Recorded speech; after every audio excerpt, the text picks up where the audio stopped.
I was going through a family breakdown at a young age and I didn't have anywhere to stay, so I ended up having to sofa surf. There are so many thoughts that race through your head when you're homeless. You reflect on everything. How did it get to this? What am I going to do next? How am I going to survive on my own? How long can I stay here for? Where can I get help? Who can I turn to? And what am I going to do tomorrow? I literally didn't have any money to my name or access to my belongings, but all these questions running through my head. Naturally, I felt stressed. I wasn't comfortable in my own skin because I wasn't and didn't feel steady. Emotionally, I was drained. I was not sleeping well. I was embarrassed to tell friends what I was going through, but also I just didn't want to be judged on my situation. And because of this, I felt alone. I was a bit lost and had low self-esteem. One thing I would say is that being homeless is not a choice. It's a situation where the rug feels like it's being dragged from under your feet and you feel like you're free falling for so long. And in terms of my situation, I just didn't know whether I was going to catch a break or not. You have all these worries to contend with while trying to tell yourself, stay strong, everything's going to be okay. Despite contacting my local authority on many occasions, they didn't provide me with any help. And I was angry. I was really frustrated. I didn't feel that people wanted to help me. I was feeling very stressed. As I said, I didn't have money, I didn't have a job, and I didn't have a positive routine. So with all of these things going on, I felt a lot of pressure on me and I didn't really know how to handle it, particularly being so young. However, I managed to find a service within my borough that helped residents in the community. Over a period of months, I would regularly visit the service, and a lovely woman who was empathetic about my situation. She was passionate about her job. She genuinely cared about what she was doing to those and helping people in the community. And she was a person that got me into supported housing with Centrepoint, a UK youth homelessness charity. Unfortunately, I ended up losing contact with this lady. However, her small intervention became a massive turning point in my life. And it just goes to show that by doing an act of kindness, sharing advice, or providing a contact, or simple actions that usually go unseen or unappreciated can have a significant part in changing the upward trajectory in someone's life. Your efforts make a world of difference. From my experience working with young people, no one is expecting you to work miracles, but the real expectation is that you do your job well because you're playing a part in a young person's journey. You always remember the people that did help you and those who didn't. So don't be the latter. Despite going through a turbulent time, I persevered and looked to find alternative help within my community. Instinctively, without knowing it, I just leaned into my community and sought help from people and organizations that could offer guidance. It sounds strange, but I would notice things that had always been there, but I'd previously ignored, such as a poster on a billboard, a pamphlet that someone hands you, an advert that you've seen on the TV, or a conversation I heard on the bus or train. And especially sometimes just walking around in my community and seeing buildings that I never thought that I would enter, but all of a sudden I'm more curious to find out what they do and the activities they provide. I feel like my situation forced me to open my eyes and discover all that was around me.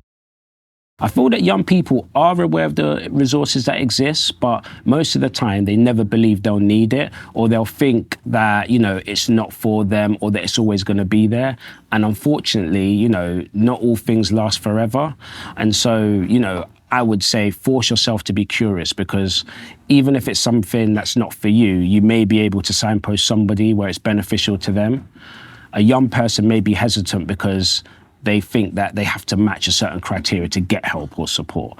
And sometimes, particularly in their circumstances, they may not be ready to talk about what they're going through because they might be very vulnerable. It was only once that I was in supported housing that I learned about initiatives that are available for young people that I decided to kind of be adventurous and try new things and be open to new opportunities. If I didn't take a leap of faith in believing in something or someone within my community, I might not have gone on to achieve some of the things that I've done today. The gap in information comes at school and college level. It should be paramount to get speakers, organizations, members of the community to come in and speak to young people and talk about the work that they do and how they can help. Because I think by doing this, we're able to spread awareness and we're able to help others. I'm aware that everyone's situation is different. Some may have better circumstances and others may be worse. But from my own experience, I would say it's best to try and lean into your community to get help and support.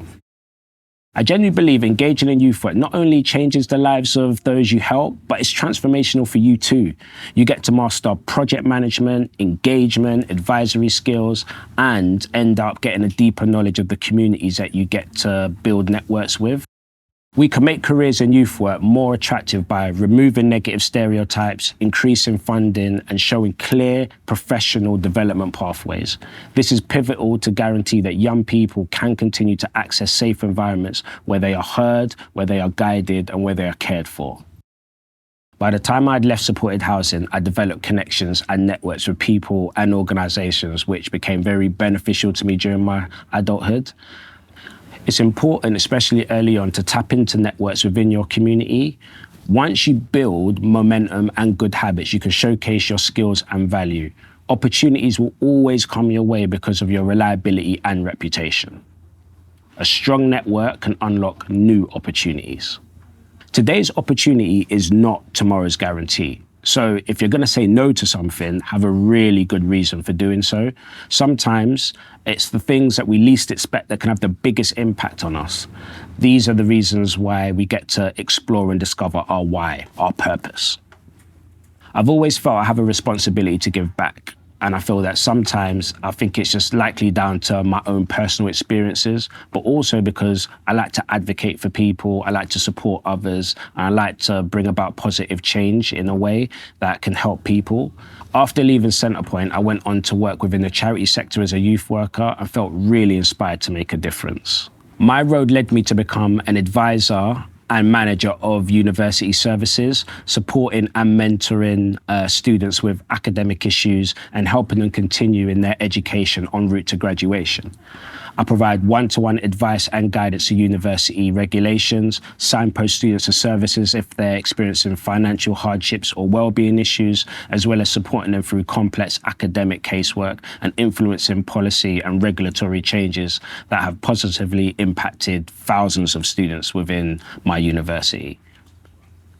From challenging allegations made against students or supporting them with a learning disability or just being a friend that they can talk to as a staff member, I strive to make a positive difference in their education. It can feel surreal to me that I was once a homeless young person and now I'm a trustee of the same charity that once helped me. One thing I will say is that, I take my role very seriously and I realize how fortunate I am to meet people, particularly young people across the UK who live in supported housing and help them feel inspired. I get to speak to them about my personal experiences, but also get to listen to theirs. And I get to feed back to the board about their concerns, observations, and recommendations on how we can enhance the services and provision to ensure that young people remain the focal point of our mission.